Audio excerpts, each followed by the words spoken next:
This is a great story. I moved to Austin in '88 and went into practice here in Austin in '88. My wife and I were going downtown one night for dinner, and we went by where they kept the steam engine, which is there in the park, and I saw that they had taken the rods off the locomotive wheels and they were working on it, and I had just enough intelligence to realize they're fixing to move that engine. And about 2 weeks after that, there was an article in the newspaper that talked about the Steam Train Association. It's a not-for-profit organization. So I sent them a few bucks and didn't think anything more of that. And then I repeated that process a few months later just because I thought it was really a worthwhile thing to do. And then in April, it was a Monday night in April of 1990, I remember it distinctly. The phone rang and one of the guys that was leading the project called me up and said, "Hey, we need volunteers to help put the steam engine back together. Would you be interested?" That was a Monday night. I was there that Tuesday afternoon. I've never left since. The trains themselves are staffed entirely by volunteers, which is a fairly unique situation among excursion railroads.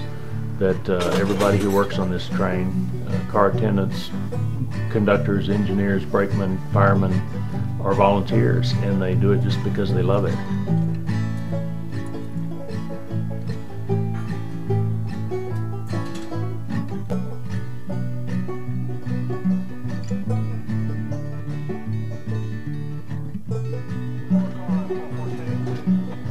Each train that goes out has anywhere from 10 to 15 volunteers, and we run anywhere from 105 to 110 trains a year, and we've done that for 20 years, so you can start to add up the effort that's gone into getting this train up and back.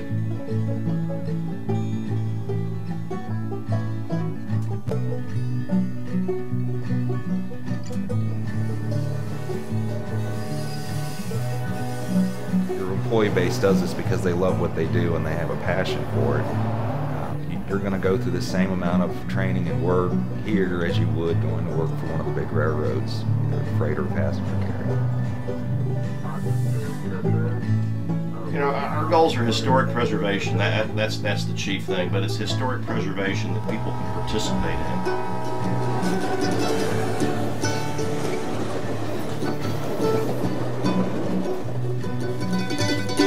Collective memory and history are sort of the thing that brings a community together and gives it a common experience. It's a matter of stories and storytelling. We feel like we're part of telling the story of Texas and of Central Texas. Yeah, this isn't for everybody. Sometimes it's hard work, sometimes it's long hours, sometimes the conditions are not exactly ideal. But I mean, for those people that are train enthusiasts, I mean, come on, we'll train you up and you actually get to come out here and run a passenger train on a mainline railroad. I don't see why people aren't just lining up to come do this.